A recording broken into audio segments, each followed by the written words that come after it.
맵고 짠 음식을 즐겨 먹는 한국인이 잘 걸리는 암이 있다. 바로 위암.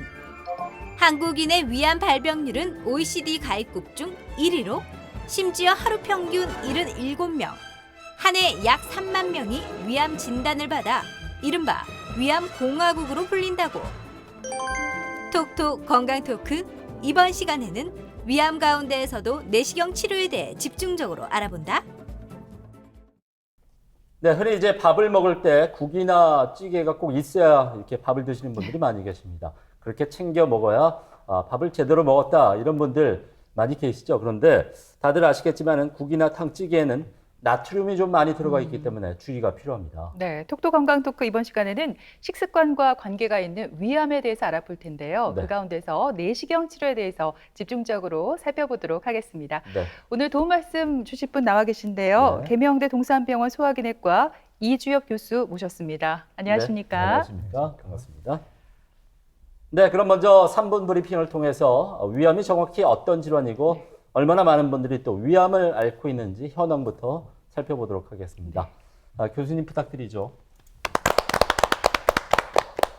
네, 먼저 위암에 대해서 말씀드리도록 하겠습니다. 위암은 쉽게 말해서 위에서 발생하는 악성 종양을 생각하시면 되겠습니다. 특징이 있는데요. 위 점막층이라는 곳에서 발생을 해서 위벽을 파고들어 점막 하층이라는 곳과 근육층 그리고 장막층을 지나 위 밖으로 퍼져나가고 그리고 주변의 림프절로 퍼지는 특징이 있습니다. 이것이 오늘 말씀드릴 내시경 치료 개념의 핵심 사항이 될 텐데 이에 대해서는 뒤에서 그림으로 다시 설명을 드리도록 하겠습니다. 위암은 진행 정도에 따라서 조기 위암과 진행성 위암으로 나눌 수가 있겠습니다. 예, 그러면 우리나라에 위암이 얼마나 많은지에 대해서 살펴보도록 하겠습니다. 2015년 통계가 되겠고 전체 발생하는 암 중에 13.6%를 차지하고 있습니다. 가장 많이 발생하는 암종이라고 생각을 하시면 되겠습니다. 특히 남성에서 가장 많이 1위를 차지하고 있습니다. 여성에서는 4위 정도를 차지하는 것으로 통계 보고가 되고 있습니다. 따라서 굉장히 우리나라에서 제일 많이 발생하는 그런 암이라고 생각을 하시면 되겠습니다. 그렇다면 앞에서도 말씀을 드렸듯이 이 위암의 치료를 이해하시기 위해서는 위벽의 구조를 먼저 조금 이해를 하셔야 됩니다. 제가 상세하게 조금 설명을 드리도록 하겠습니다. 위벽은 1cm 미만입니다. 뭐 두껍다고 할 수도 있고 또 어떻게 보면 굉장히 얇다고도 할 수가 있는데 이 위벽은 4가지 층으로 이렇게 나누어집니다. 제일 안쪽부터 이게 위 안쪽이 되겠습니다. 음식물이 있는 곳이 되겠죠. 점막층이라는 곳이 있고 그 다음 층이 점막 하층 그리고 근육층이 있습니다. 그리고 가장 바깥쪽이 장막층 이렇게 크게 4가지 층으로 나누어지게 됩니다. 예, 그렇다면 조기 위암, 초기 위암이라고도 하는데요. 조기 위암은 어떤 것인지에 대해서 말씀을 드리도록 하겠습니다.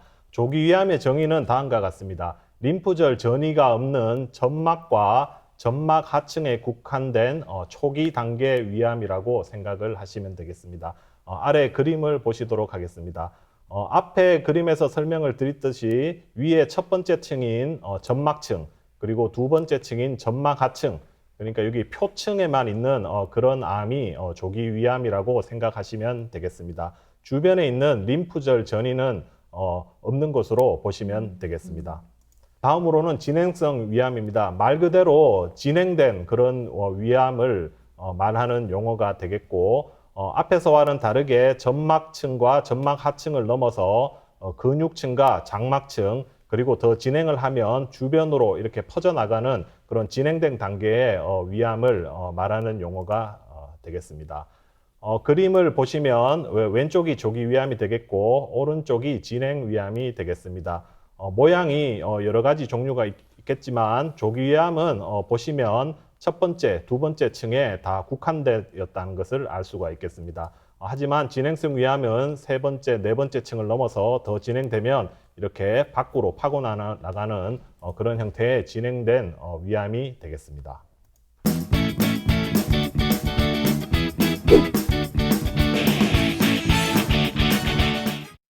네, 이렇게 위암에 네. 대해서 먼저 살펴봤는데요. 네. 그런가 하면 종양만 내시경으로 도려낼 수 있다고 들었습니다. 이렇게 되면 뭐 수술이 아니라 네. 시술이라고 봐야 할 것 같은데 환자 입장에서는 최대한 수술을 피하고 싶어 하잖아요. 그래서 이 종양만 도려내면 참 좋을 것 같은데 이게 다 가능한 건 아니라고요. 네, 그렇습니다. 위암의 내시경 치료에 대해서 제가 좀 말씀을 드리도록 하겠습니다. 내시경 점막하 박리술이라고 우리가 영어를 하고 영어로는 엔도스코픽 서브뮤코잘 다이섹션 줄여서 ESD라고 표현하고 있습니다. 소화기내과 위암 치료에서는 굉장히 유명한 단어이기 때문에 약자만 사용하셔도 다 통용이 되는 그런 용어가 되겠습니다. 그래서 ESD라고 부르시면 되겠습니다. 어떤 환자에게 시술이 가능한지 제가 조금 설명드리도록 하겠습니다.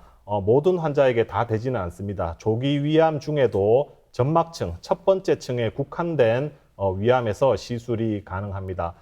크기는 너무 크면 시술이 불가능하고 크기가 2cm 이하가 되어야지 시술이 가능합니다. 그리고 표면에 궤양이 없어야 됩니다. 궤양이라는 것은 표면이 움푹 파인 것을 뜻하게 되는데 이 궤양이 있으면 깊이가 더 깊게 침륜이 되어 있는 것이기 때문에 표면 궤양이 없어야 되겠습니다.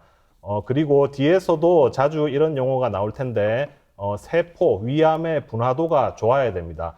결국 암 중에도 조금 좋은 암이 있고 나쁜 암이 있다고 생각을 하시면 되겠습니다. 조금 좋은 암 쪽이어야지 내시경 시술이 가능하다고 알고 계시면 될 것 같습니다. 두 번째로 림프절 전이가 없어야 됩니다. 이것도 내시경 치료의 가장 중요한 것 중에 하나인데 위에 있는 부분적인 위암만 도려내는 것이기 때문에 주변으로 퍼져나가는 그런 병변이 없어야 되겠습니다. 위 주변에는 보시는 그림과 같이 이렇게 혈관과 같은 이런 림프 순환계가 존재하고 있습니다. 암이 퍼지게 되면 이 림프 순환계로 먼저 퍼지게 되는데 이 림프에 전이가 없어야지 시술이 가능하겠습니다. 세 번째로는 원격 전이가 없어야 되겠습니다. 원격 전이라는 것은 위를 빠져나가서 간이나 폐 같은 다른 장기로 전이가 되는 것을 뜻합니다.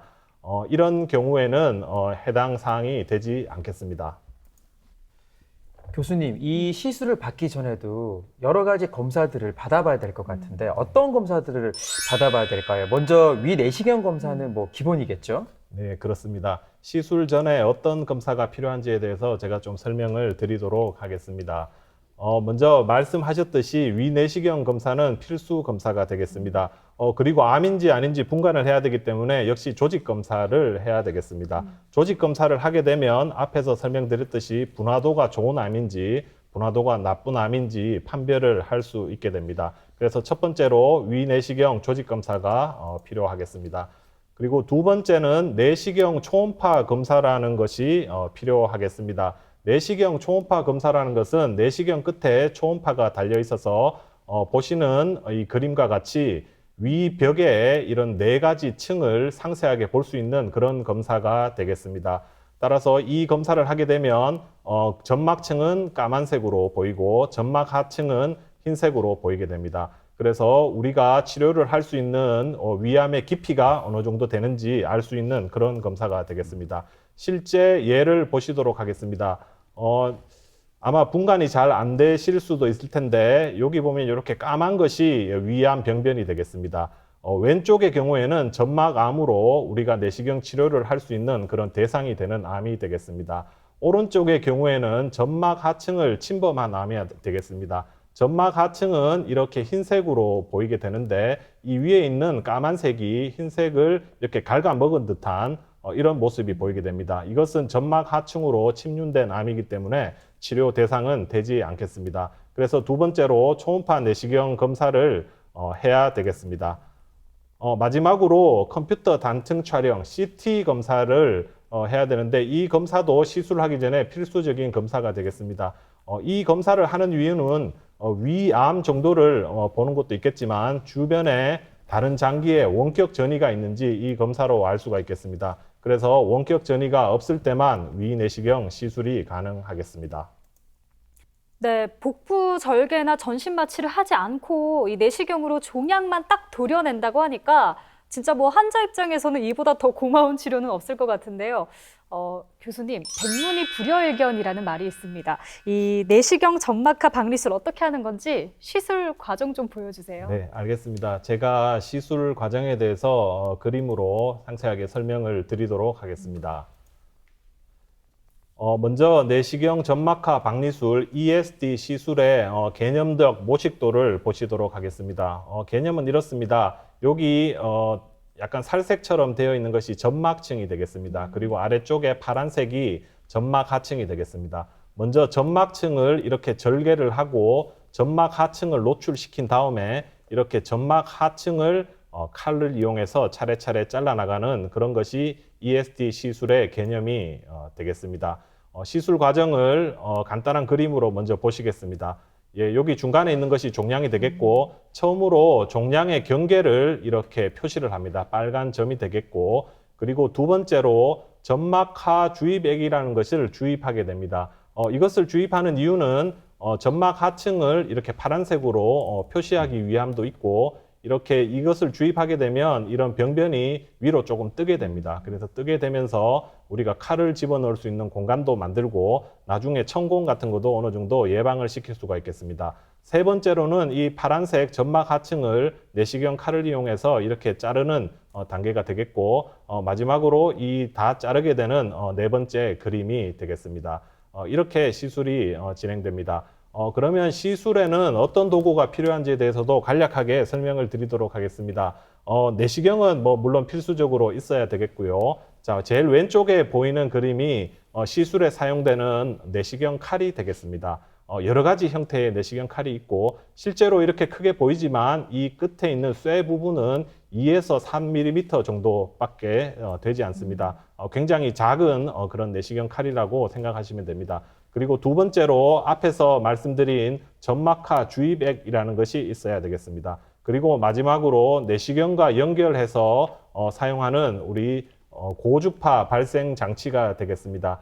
이것은 우리가 박리를 하기 위해서는 전기가 필요한데 그 전기를 발생시키는 그런 내시경 장비라고 생각하시면 되겠습니다. 이런 것들을 이용해서 시술을 하게 됩니다. 그러면 실제 시술 과정을 보시도록 하겠습니다. 여기 중간에 이렇게 함몰된 빨간색 병변이 위암 병변이 되겠습니다. 먼저 주변에 이런 경계부, 내가 자를 위치를 먼저 표시를 하게 됩니다. 그 다음으로 점막하 주입액 파란색으로 되어 있습니다. 이것을 주입을 하면 병변이 이렇게 부풀어 오르게 됩니다. 예, 경계가 조금 더 명확하게 보이는 것을 아실 수가 있습니다. 그 다음으로는 내시경 칼을 이용해서 이 점막 부분을 이렇게 표시된 부분 바깥쪽으로 해서 이렇게 절개를 하게 됩니다. 절개에는 보시는 바와 같이 이런 내시경 칼이 사용이 됩니다. 점막 절개 부분이 되겠고 마지막으로 점막 하층을 박리하는 것이 되겠습니다. 주입액을 주사를 했기 때문에 점막 하층은 파란색으로 표시가 됩니다. 그 특수 내시경 칼을 이용해서 점막 하층을 이렇게 도려냅니다. 이렇게 해서 원형 모양으로 다 도려내면 병변을 완전히 절제를 할 수가 있게 되겠습니다. 실제 시술 전 과정을 보시도록 하겠습니다. 이 병변이 되겠고 표시를 하고 액을 주입하고 점막 박리를 시행하게 됩니다. 점막 하층을 노출시킨 다음 점막 하층을 차례차례 박리를 해서 이렇게 절제를 하게 됩니다. 마지막으로 절제된 그런 표변의 모습이 되겠습니다. 네, 이렇게 설명을 듣고 보니까 시술 자체가 상당히 체계적으로 이루어진다 하는 생각을 또 갖게 됐습니다. 모든 시술이나 치료가 다 그렇듯이 또 부작용도 있을 수 있지 않을까 싶은데 교수님, 이 내시경 점막하 박리술로 인해서 생길 수 있는 합병증 어떤 것들이 있는지 합병증이 또 나타나면은 결국에는 수술을 받아야 되는 건가요? 예, 제가 조금 설명을 드리도록 하겠습니다. 간단한 내시경 시술이지만 시술은 시술이기 때문에 합병증 역시 발생할 수가 있겠습니다. 여러 가지 합병증이 발생을 할 수가 있지만 그 중에서도 가장 중요한 출혈과 천공에 대해서 제가 말씀을 드리도록 하겠습니다.